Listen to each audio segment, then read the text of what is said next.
Rendez-vous sur le site d'Elicit au www.elicit.com.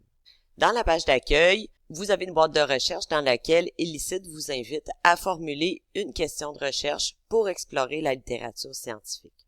Comme Elicit fonctionne principalement en anglais et repose sur la base de données Semantic Scholar qui contient principalement de la documentation scientifique en anglais, il est préférable d'écrire votre question en anglais également.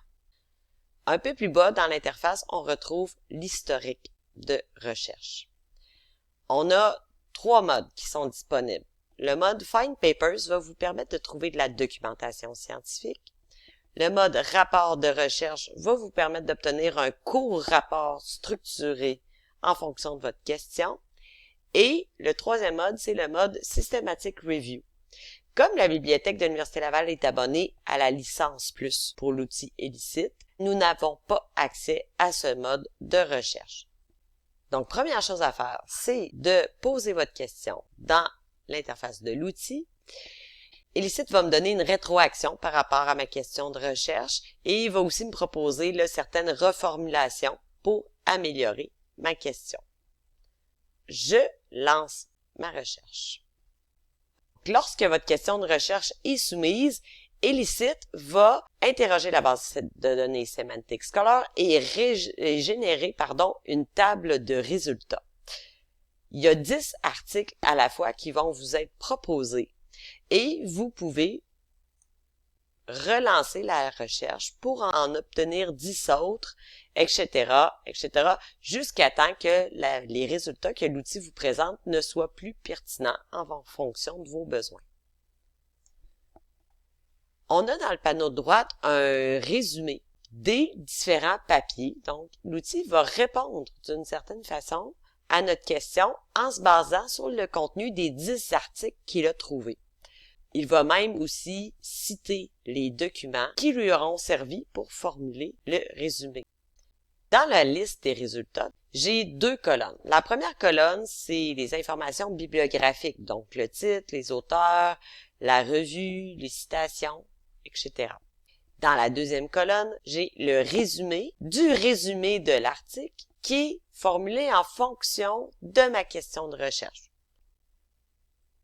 On vous invite bien sûr à vérifier la pertinence de chacune des sources. Pour ce faire, vous pouvez cliquer sur le titre de l'article et là, vous aurez accès au texte, soit en format PDF ou encore en format plein texte. Vous pourrez aller lire l'ensemble de l'article pour voir si c'est vraiment pertinent pour vos besoins. Vous pouvez aussi aller consulter la source directement dans la base de données Semantic Scholar ou encore obtenir le DOI de l'article. Qu'est-ce qui est vraiment intéressant avec l'outil, c'est qu'on peut aller extraire de l'information extrêmement rapidement. Par exemple, je peux aller éditer les différentes colonnes dans ma table de données.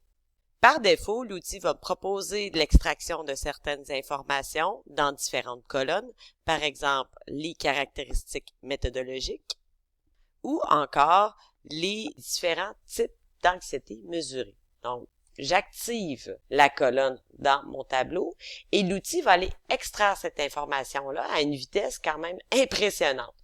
On peut d'ailleurs penser à combien de temps ça nous aurait pris, nous, à aller consulter l'ensemble des papiers un par un pour extraire ces informations. Donc, c'est vraiment très, très rapide et c'est une des forces de l'outil.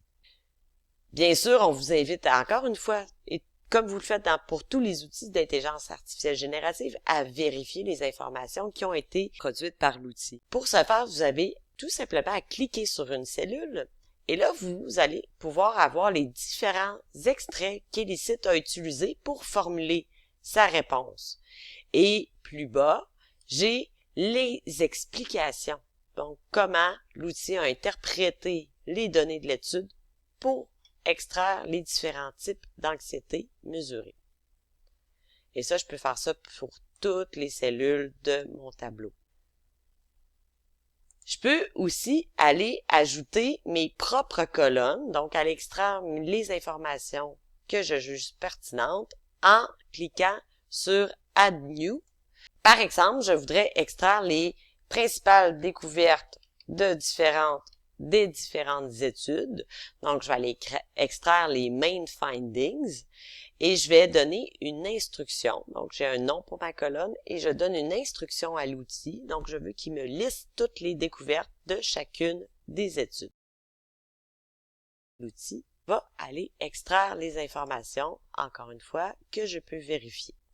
Donc, et voilà, en quelques clics, on a obtenu une sélection d'articles en lien avec notre question de recherche et on a commencé l'exploration des résultats. Dans la prochaine capsule, on va voir comment les analyser plus en détail, comment trier, filtrer et converser avec nos documents.